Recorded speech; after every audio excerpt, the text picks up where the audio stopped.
Saudara. Senang bisa berjumpa dan menyapa Bapak Ibu Saudara dalam program Sapaan Gembala pada hari ini. Sebelum kita membaca dan merenungkan firman pada hari ini, kita arahkan hati kita kepada Tuhan dan memohon pertolongan Tuhan. Mari kita berdoa. Ya Allah yang penuh kasih, kami bersyukur atas perkembangan teknologi yang begitu luar biasa, sehingga meski raga kami terpisah oleh jarak bahkan waktu, kami bisa berjumpa dan merasakan sapaan firman-Mu. Tolong pimpin kami dalam merenungkan bacaan yang akan kami baca, dan juga tolong kami agar melalui Roh-Mu kami dimampukan untuk menjadi pelaku firman. Demi Yesus yang hidup kami berdoa. Amin. Bapak Ibu Saudara, masa Advent merupakan masa khusus dalam kalender gerejawi sebagai momen untuk mempersiapkan kedatangan Sang Juru Selamat. Hari Minggu nanti tanggal 10 Desember 2023, esok hari ketika tayangan ini ditayangkan di hari Sabtu, kita akan masuk ke dalam Minggu Advent yang kedua.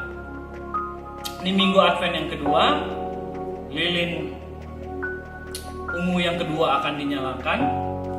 Lilin ini merupakan pengingat bagi kita untuk mempersiapkan kehadiran Tuhan.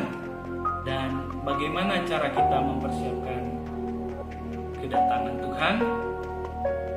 Kita mempersiapkan diri kita dengan pertobatan kita. Dan bacaan kita juga pada hari ini mengisahkan di mana Nabi Yehezkiel menyerukan seruan pertobatan kepada bangsa Israel. Di sana dikatakan bahwa Tuhan akan memberikan hati yang baru dan roh yang baru ke dalam batin orang Israel.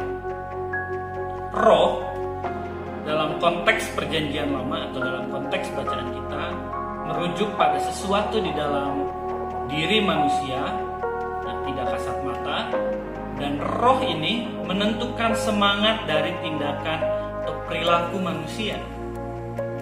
Sedangkan hati dalam perjanjian lama dipahami sebagai pusat atau inti dari kepribadian manusia. Jadi jika seseorang hatinya baik, maka perilaku atau tingkah lakunya juga akan baik. Sebaliknya, jika seseorang hatinya buruk dalam paradigma Asia Barat Daya kuno atau dalam konteks perjanjian lama, maka manusia itu juga jahat kalau hatinya jahat. Hati yang baru dan roh yang baru adalah sebuah pembaharuan rohani yang dianugerahkan oleh Allah.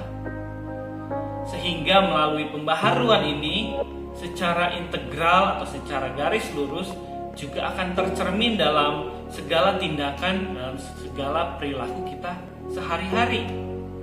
Apa yang kita pikirkan, apa yang kita perbuat, apa yang kita katakan sudah pasti seturut dengan kehendak Allah yang itu juga membawa cinta dan kasih kepada sesama.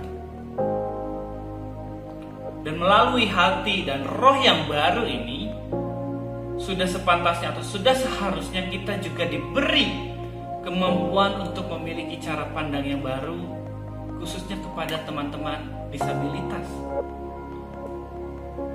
Kita memiliki paradigma yang keliru pada umumnya, yaitu melihat teman-teman disabilitas sebagai orang-orang yang perlu dikasihani. Padahal teman-teman disabilitas tidak perlu atau tidak membutuhkan dikasihani. Teman-teman disabilitas ini hanya ingin diperlakukan secara setara dan ingin diperhatikan hak-hak dalam hidupnya.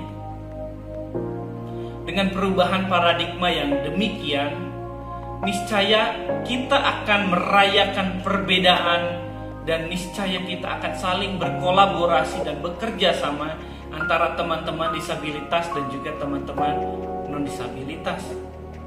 Bukankah hal ini adalah cerminan dari kasih itu sendiri, yaitu mengejawantahan bahwa kita saling mengasihi sesama. Dan di minggu Advent yang kedua ini, dalam menyambut kedatangan Sang Juru Selamat, kita diundang untuk membuka hati kita mendengar seruan pertobatan, agar Tuhan menganugerahkan kita hati dan roh yang baru, dan agar Tuhan juga menganugerahkan hati yang lembut kepada kita, sehingga kita mampu bertobat dari cara pandang kita atau paradigma keliru yang selama ini kita lekatkan kepada teman-teman disabilitas atau kepada orang-orang yang kita anggap berbeda. Kiranya Tuhan memampukan kita, atau kiranya Tuhan menyertai kita dalam setiap langkah kehidupan kita, terutama dalam kita memaknai Advent yang kedua ini. Amin.